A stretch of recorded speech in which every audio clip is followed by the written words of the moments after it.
मैं हूं अंकित अवस्थी और आज सबसे बड़ा सवाल यह कि क्या युद्ध रुकने वाला है? क्या अमेरिका और इजराइल ईरान के साथ लड़ना झगड़ना बंद कर देंगे? क्या ईरान अमेरिकी ठिकानों को निशाना बनाना बंद कर देगा? क्या पश्चिम एशिया के देश अब शांति से जीना शुरू करेंगे? क्या स्ट्रेट ऑफ हॉर्मुज खुल जाएगा? यह सवाल इसलिए क्योंकि हेडलाइंस कुछ इस तरह से तैर रही हैं कि ट्रंप इस समय सीज फायर करने के प्लान में है ईरान के साथ।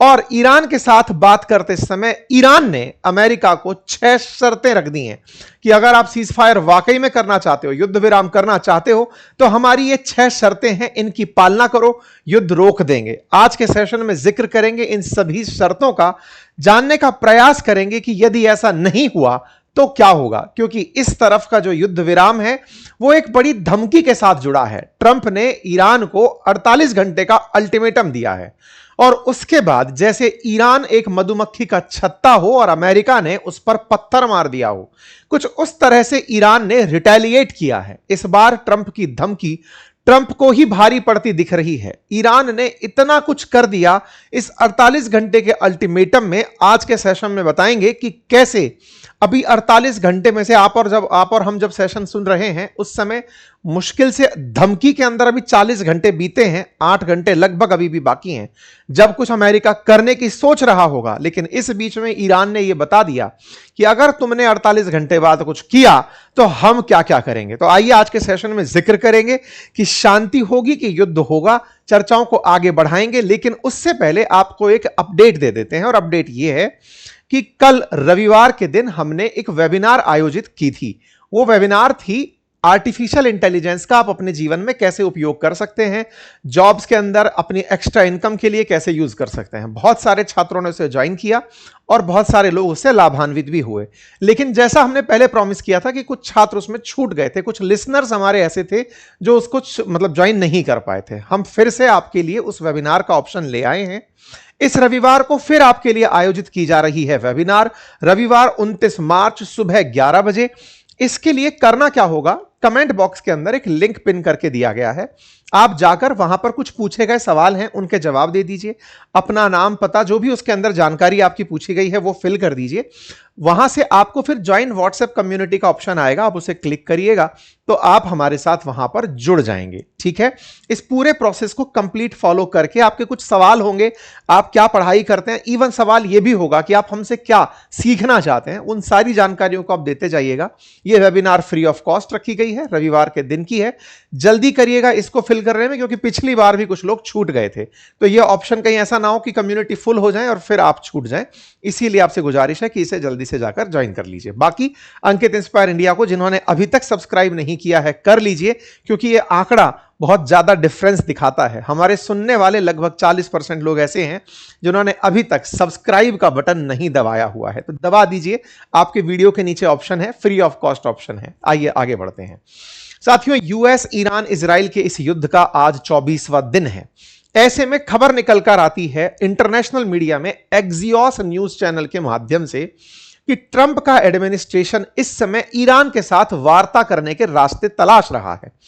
आपको याद होगा ट्रंप ने 2 लोगों को शांति दूत बनाकर दुनिया में छोड़ा हुआ है, एक अपने ही दामाद और एक अपने मित्र को, स्टीव विटकॉफ और जेरेड कुशनर को।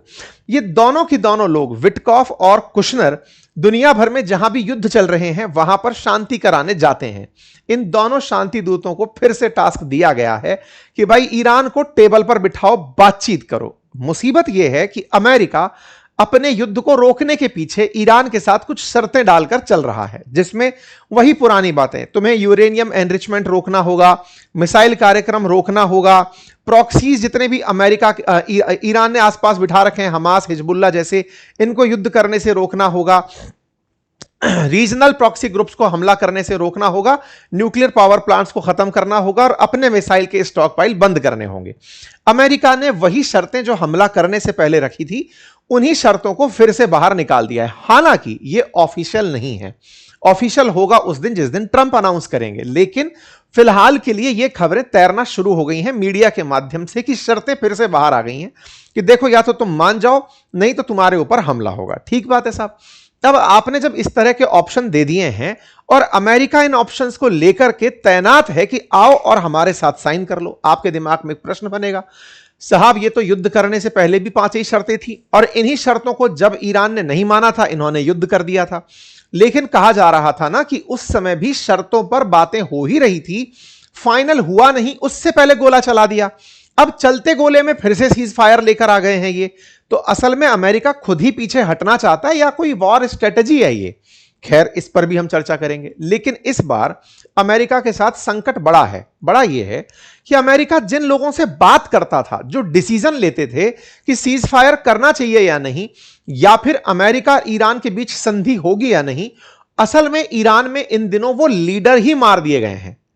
अगर आप देखें तो खमनेई जा चुके, खमनेई के बाद में लारिजानी, जो कि ईरान के सुप्रीम लीडर के बाद दूसरे सबसे बड़े नेता थे, जिनके बारे में मैंने पहले भी आपको जानकारी दी थी। तो लारिजानी के चले जाने के बाद में ईरान में डिसीजन लेने वाला कोई व्यक्ति नहीं है। आप कहेंगे जो इतने हमले हो रहे हैं वो कौन ले रहा है?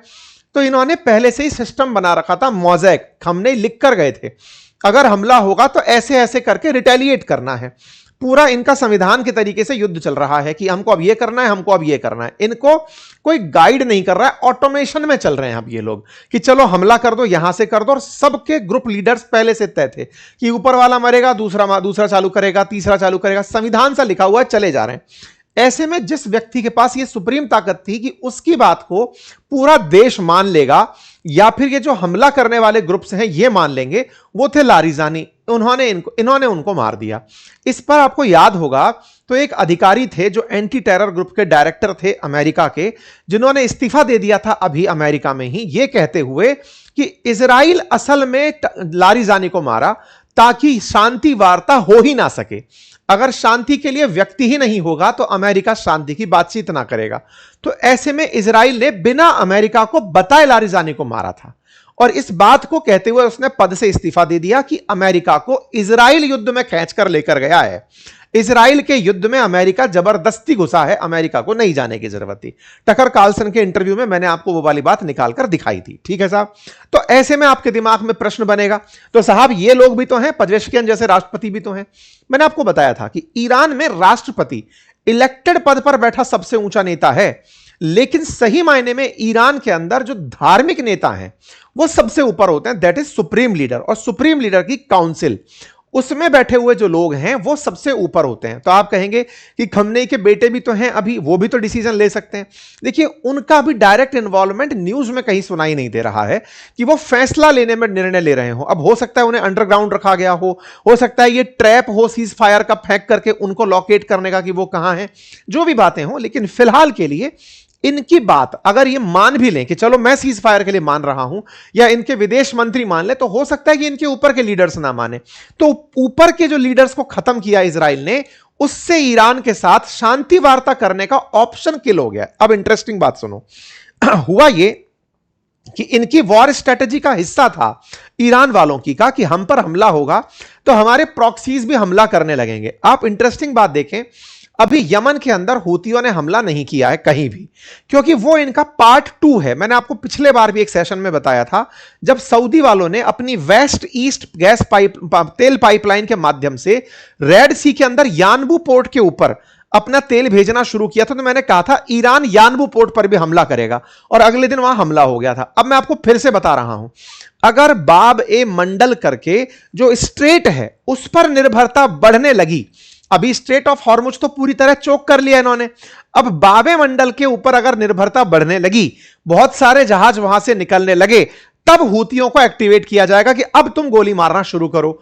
यानी कि इन्होंने कई लेवल पे तैयारी कर रखी है कि आज तुम्हें खर्च नहीं होना है, अभी खर्च हो गए तो तुम्हारा भी नुकसान हो जाएगा, तुम्हें तब खर्च होना है जब तुम्हारी मेहनत रंग लाए। तो एक तरह से उनको चुप करके रखा।